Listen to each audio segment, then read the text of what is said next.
여러분 솔직하게 한번 생각해 보세요. 아무도 찾아오지 않는 날이 온다면 그날을 견딜 힘은 어디에서 나올까요? 병원도, 통장도, 가족도, 당장 나를 위로해주지 못하는 순간이 온다면요? 잠깐 생각해 보세요. 혼자 아픈 날 전화기는 조용하고, 집은 고요하고, 아무도 나를 찾지 않는 그날 말입니다. 그날을 어떻게 견디시겠습니까? 자식은 결국 떠납니다. 돈도 언젠가는 힘을 잃습니다. 건강은 아무리 관리해도 배신할 때가 옵니다. 이 말이 냉정하게 들리실 수도 있습니다.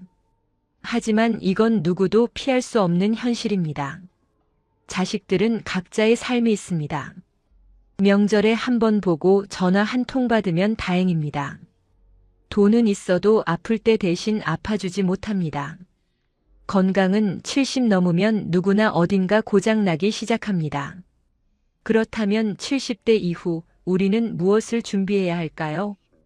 오늘 이 시간에는 70대 이후 마지막까지 우리를 지켜줄 단 한 가지에 대해 이야기하려고 합니다. 이건 돈이 아닙니다. 자식도 아닙니다. 건강도 아닙니다. 그렇다면 무엇일까요? 지금 이 순간은 여러분의 인생을 바꿀 수도 있는 정말 소중한 시간입니다. 오늘 이야기를 끝까지 들으시면 그 답을 찾으실 수 있을 겁니다. 74세 박정호 씨의 이야기입니다. 박정호 씨는 가진 게 많은 편이었습니다. 자식도 둘 있고 둘 다 잘 살고 있습니다. 큰아들은 대기업 다니고 작은 딸은 공무원입니다. 돈도 있습니다. 연금도 나오고 저축도 좀 있고 집도 있습니다. 건강도 나쁘지 않았어요. 당뇨 있고 혈압 높긴 한데 관리는 하고 있었습니다. 객관적으로 보면 박정호 씨는 노후를 잘 준비한 사람입니다. 그런데 문제가 생겼습니다. 밤에 혼자 있을 때 불안했어요. 이유를 모르겠는데 그냥 불안했습니다. 낮에는 괜찮은데 밤만 되면 이상하게 허전했어요. 아픈 날은 더 심했습니다. 혼자 집에 누워 있으면 나는 왜 이렇게 허전하지? 라는 생각이 계속 들었습니다. 자식들한테 전화하고 싶었어요. 그런데 전화하면 뭐라고 할까요? 아빠 왜요? 어디 아프세요? 아프진 않은데 그냥 외로워서 전화했다고 할 순 없잖아요. 그래서 참았습니다. 통장도 봤어요. 돈은 있는데 이 돈이 나를 위로해 주진 않았습니다. 약도 먹었어요. 혈압약, 당뇨약 챙겨 먹었는데 이 허전함은 사라지지 않았습니다. 박정호 씨는 생각했습니다. 나는 왜 이럴까? 자식도 있고 돈도 있고 건강도 그럭저럭인데 왜 이렇게 불안하지? 그리고 어느 날 깨달았습니다. 아, 나는 혼자 있는 걸 못 견디는구나. 평생 누군가와 함께 살았는데 이제 혼자가 되니까 못 견디는구나. 박정호 씨의 문제가 뭐였을까요? 돈이 없어서? 아닙니다. 자식이 없어서? 아닙니다. 건강이 나빠서? 그것도 아닙니다. 문제는 혼자 버티는 힘을 준비하지 않았다는 겁니다. 평생 누군가에게 기댔습니다. 젊을 땐 부모님, 결혼하고는 배우자, 자식 키울 땐 자식. 항상 누군가가 옆에 있었어요. 그런데 이제 그 누군가가 없습니다. 혼자가 됐어요. 그런데 혼자 있는 법을 몰랐던 겁니다. 이제 다른 분의 이야기를 들려드리겠습니다. 78세 김순덕 씨의 이야기입니다. 김순덕 씨는 가진 게 많지 않았습니다. 자식은 하나 있는데 외국에 살아요. 1년에 한 번 볼까 말까 합니다. 돈도 많지 않습니다. 기초연금 받고 그걸로 생활합니다. 건강도 완벽하지 않아요. 무릎 아프고 허리도 안 좋고 귀도 잘 안 들립니다. 객관적으로 보면 김순덕 씨는 박정호 씨보다 형편이 안 좋습니다. 그런데 김순덕 씨는 무너지지 않았습니다. 하루의 리듬이 있었어요. 아침 7시에 일어나서 창문 열고 심호흡하고 간단하게 아침 먹고 산책 나가고 점심 먹고 낮잠 자고 오후엔 TV 보거나 책 보고 저녁 먹고 9시쯤 자고 매일 똑같았습니다. 그런데 이 리듬이 김순덕 씨를 지탱했습니다. 혼자 있는 시간을 두려워하지 않았어요. 오히려 혼자 있는 게 편했습니다. 이제 아무 눈치 안 봐도 되니까 좋아요. 불안이 올라올 때도 있었습니다. 밤에 갑자기 내가 언제까지 살까? 내가 죽으면 누가 할까? 이런 생각이 들 때요. 그런데 김순덕 씨는 스스로 정리할 줄 알았습니다. 그래, 그럴 수도 있지. 근데 지금은 살아있잖아. 지금 이 순간을 살면 돼. 이렇게 스스로에게 말했습니다. 그러면 불안이 조금씩 가라앉았어요. 두 분의 차이가 뭘까요? 박정호 씨는 가진 게 많았지만 무너졌습니다. 김순덕 씨는 가진 게 적었지만 흔들리지 않았습니다. 왜 그럴까요? 답은 간단합니다. 김순덕 씨는 혼자서도 나를 지킬 수 있는 힘을 가지고 있었고, 박정호 씨는 그걸 준비하지 않았기 때문입니다. 이게 바로 70대 이후를 지탱하는 마지막 자산입니다. 사람도 돈도 건강도 아니라 혼자서도 무너지지 않는 내면의 구조입니다. 이게 전부입니다. 여기서 한 가지 통계를 말씀드리고 싶습니다. 우리나라 65세 이상 노인 중 독거노인 비율이 얼마나 될까요? 2024년 기준으로 약 34%입니다. 10명 중 3명이 혼자 삽니다. 그리고 이 비율은 계속 늘어나고 있습니다. 배우자가 먼저 가시거나 자식들이 다 떠나거나 여러 이유로 혼자 사시는 분들이 점점 많아지고 있습니다. 그리고 노년 우울의 주요 원인이 뭘까요? 1위가 고독입니다. 혼자 있는 게 힘들어서 우울해지는 겁니다. 그런데 여기서 중요한 건 문제는 오래 사는 것이 아니라 준비 없이 늙는 것입니다. 혼자 있는 법을 모르는 채로 늙으면 나이가 들수록 더 힘들어집니다.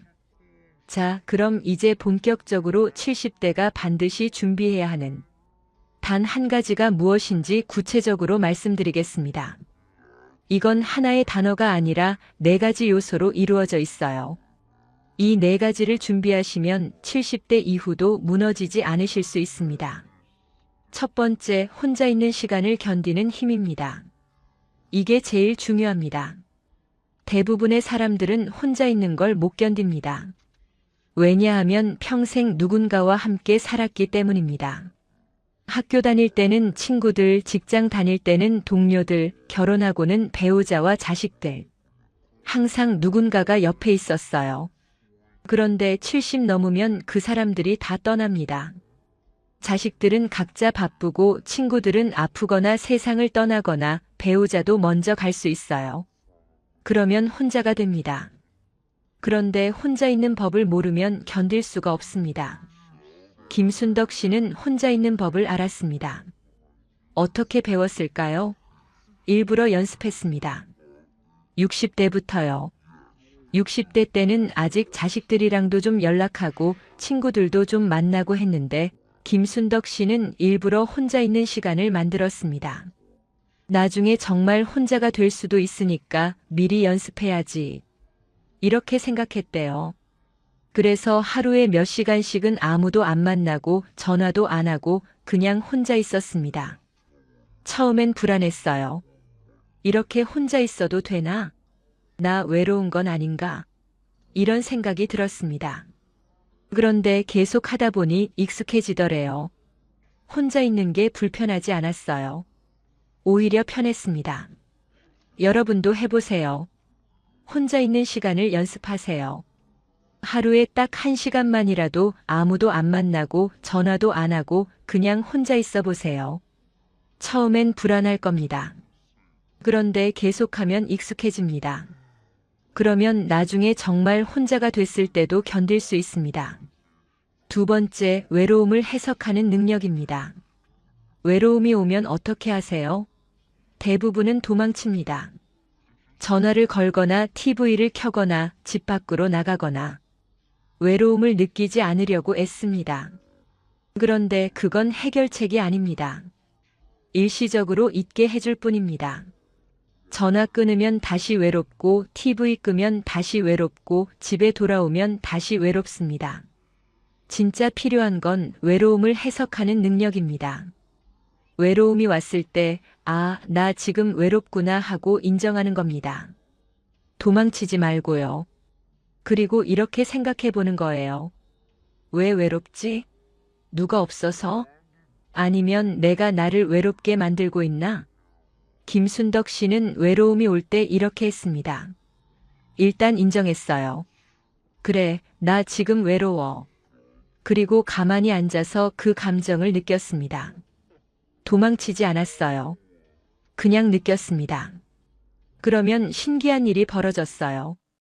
외로움이 조금씩 가라앉았습니다. 파도처럼요. 올라왔다가 내려갔어요. 그리고 깨달았습니다. 외로움은 영원하지 않구나. 잠깐 왔다 가는 거구나. 이걸 알고 나니까 외로움이 와도 덜 무서웠습니다. 여러분도 해보세요. 외로움이 오면 도망치지 마세요.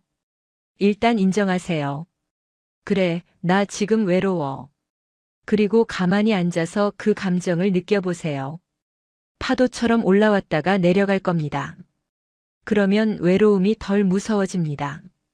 만약 내일 아침 아무 연락도 오지 않는다면 나는 하루를 어떻게 시작할 수 있을까요? 잠깐 생각해 보세요. 전화도 안 오고 문자도 안 오고 아무도 나를 찾지 않는 아침 말입니다. 그날 아침을 어떻게 시작하시겠습니까?